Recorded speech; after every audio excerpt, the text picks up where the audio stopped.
Hey guys, Emily here. Welcome back to my channel. Today I'm gonna do a different type of video. Number one, I'm in a different spot. I just wanted to try out this. I'm in front of a big window. I'm wearing a hat. I want to see how it works. And then number two is that this is more of a sit down video slash Q&A. A couple weeks ago, I did a Instagram takeover on a young girl's account who has cerebral palsy. Her name is Ellie. It's the Instagram account Life with Ellie Girl on Instagram.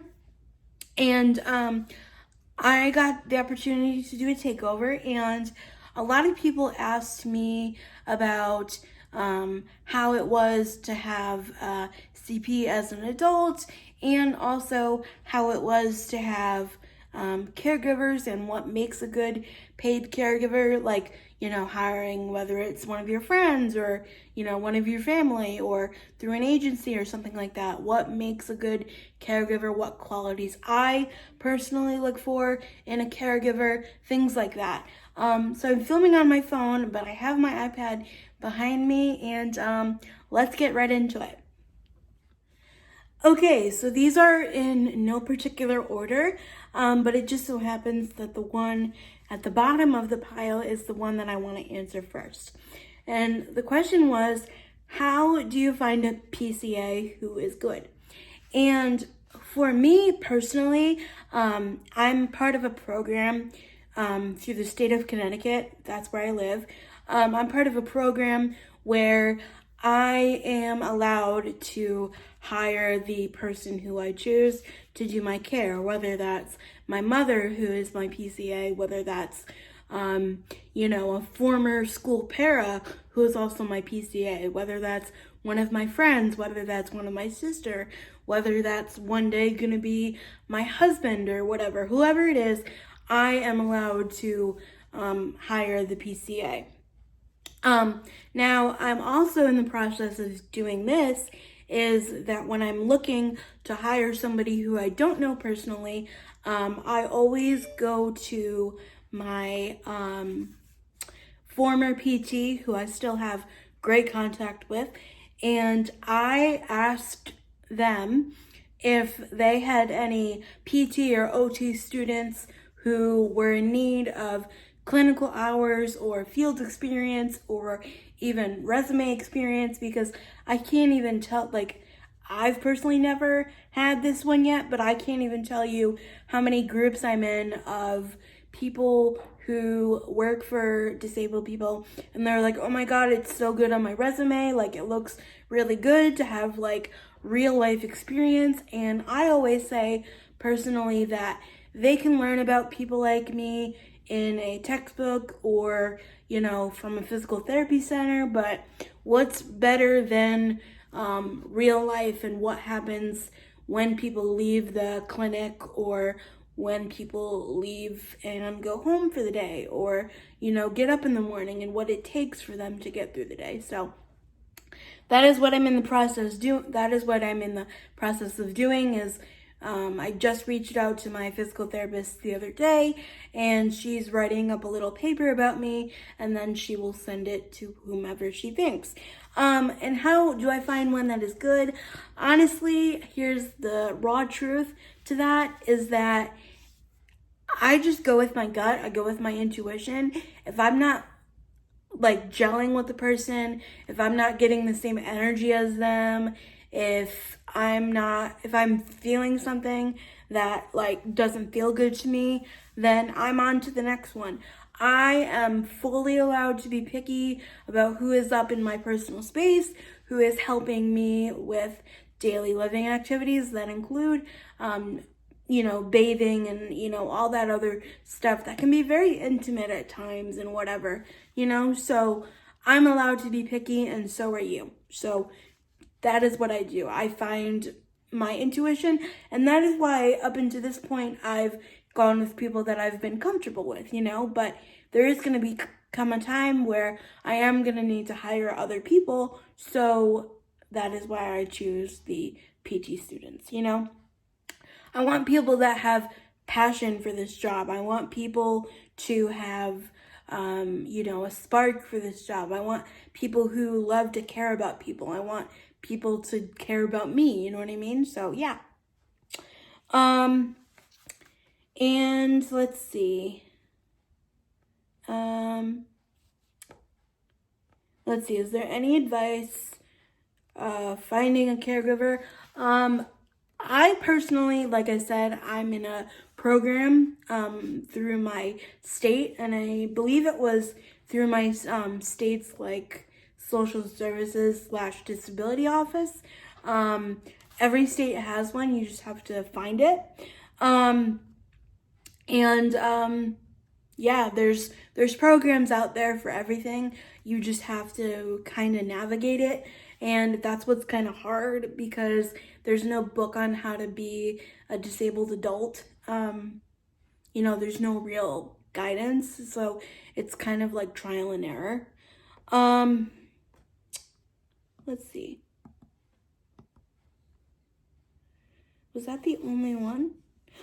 Oh. And another question was, what makes a good paraprofessional? I think they meant this in like a school setting, and I believe I answered it, but like just someone that is always willing to listen. I can't even tell you how hard the school years were for me. Just someone that's willing to listen, and someone that's willing to be an ear to listen to you is very important. And again, someone who has passion for their job, because you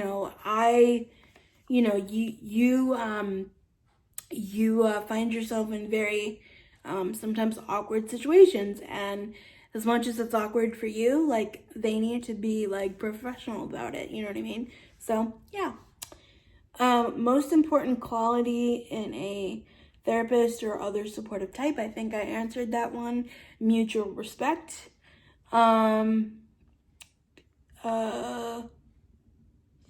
And then this kind of gets into therapy questions, like physical therapy, and what is the most kind of helpful therapy you have encountered. And for me, it's a therapy called mild fascia release. It's basically where I get on a table and someone stretches out my legs and my muscles, and it's kind of like deep tissue massage, but it goes much deeper than that. It goes to like they actually have to have more training in this. It's like an actual type of therapy, and it needs to be covered by insurance and stuff like that. So yeah, that's my favorite one. And a lot of these, and then another one said, any advice for caregivers? I'm a respite provider for my best friend with CP. And I said, let them take the lead, meaning, like, unless like, okay, this person needs to be up at 7 o'clock and they need help with getting a glass of water for the medication, so I'm gonna get them a glass of water, or specific things like that. Let us try to do it first, because everyone drills into our brains that independence is important from day one. And yes, having a caregiver is nice to do some of the work, but it is also important for us to keep and maintain a level of independence. So yeah, let us come to you with what we need help with. And I think that also comes with like on the job training and or just time spent together, because after a while, a lot of my friends are like, oh, do you need help with this, or do you need help with that? Like, let me help you, you know what I mean? So you just get into a routine and you just get into a mode. And then I also said, do something fun with us. Like, with a lot of my friends, I like to have coffee, and I like to have snacks, and I like to FaceTime, and I like to watch movies, and I like to, do something. Go get my nails done, go for ice cream, sit outside and enjoy the weather, Because so much of my life, especially a lot of my younger years, were spent in like medical situations and different things like that. So I feel like I'm kind of making up for it now, but now that a lot of that early intervention is done, I feel like I'm making up for it, And what is any tips for respite workers starting this summer? I think I covered that one, like mutual respect. And that's a big one for me. If you don't respect me, then I'm not going to allow you in my home, and I'm not going to allow you in my personal space. And this one said, has COVID affected your access to caregivers and PCAs? And to a point it has not, and to a point it has.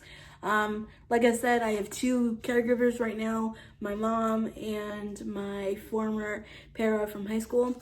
But my former para from high school works in a school still. She's not retired.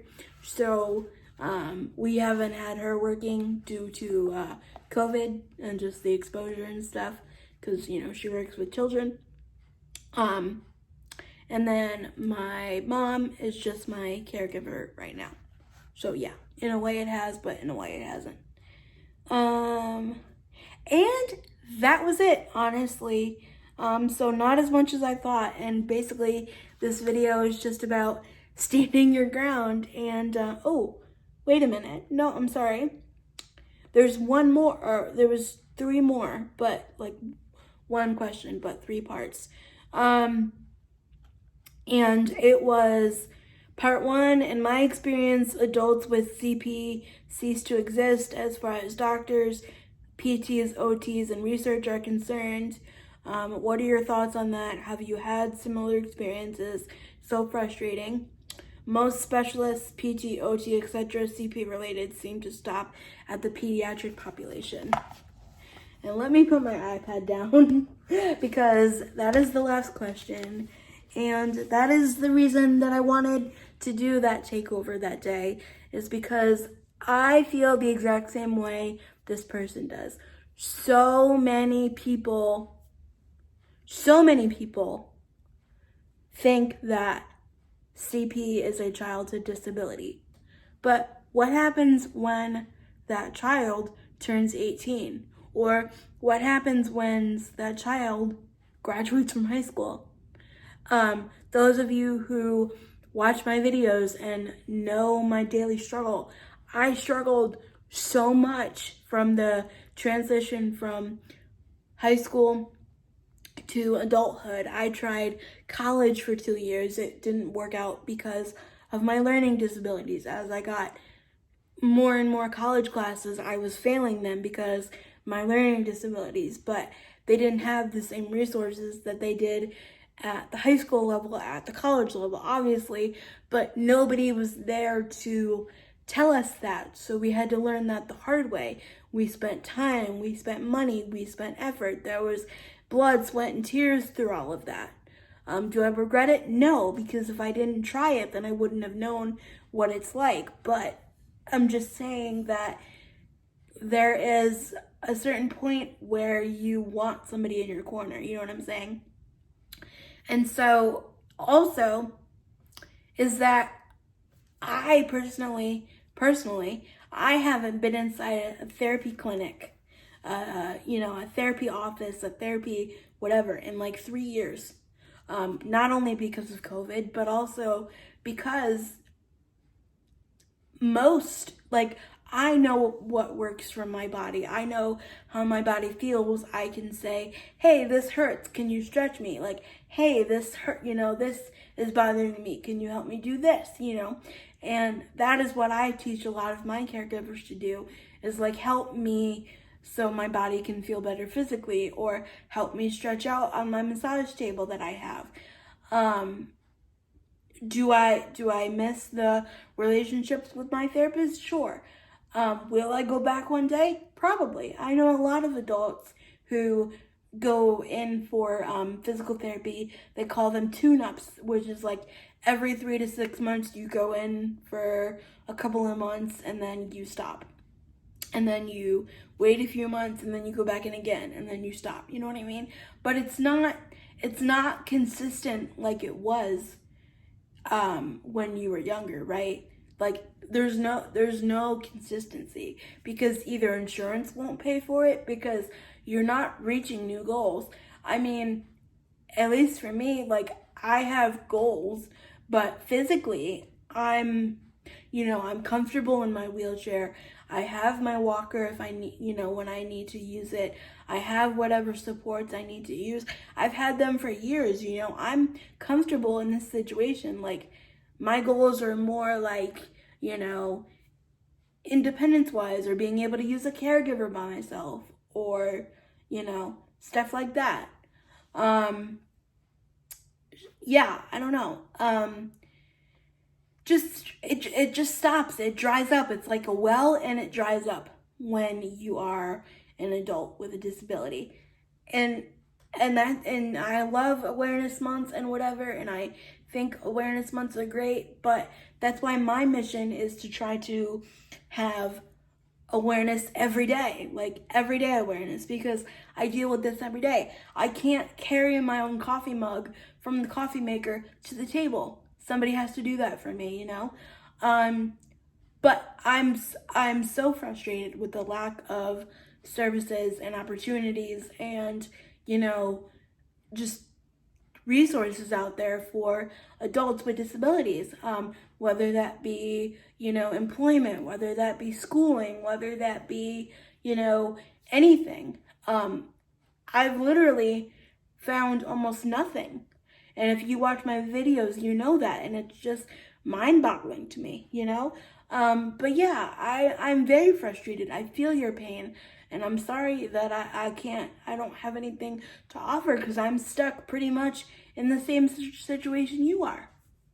It's very frustrating, and I hope one day it'll change. That's my hope, and that's why I do these videos every day, because I want something to change, and this is my small way of making something change. Because if I teach people around me that these things happen, maybe they'll teach other people and other people and other people, and it'll get to the right people who can actually do something about it. But other than my doctor for my baclofen pump, I don't really see an orthopedic anymore. I don't see a physical therapist. I graduated occupational therapy a while ago. Are there still things that I could work on? Sure, but is insurance going to cover that? Probably not. Then I would have to pay out of pocket, and then I would have to, do all this stuff, and it's ridiculous. It really is. But anyway, that is the end of this video. Thank you so much for watching, and I'll see you in my next one. Don't forget to subscribe. Oh, and also, please remember, you aren't alone in this. It may feel like you are, but you just heard me ramble on for close to 20 minutes. You aren't alone, and I'm in this fight with you.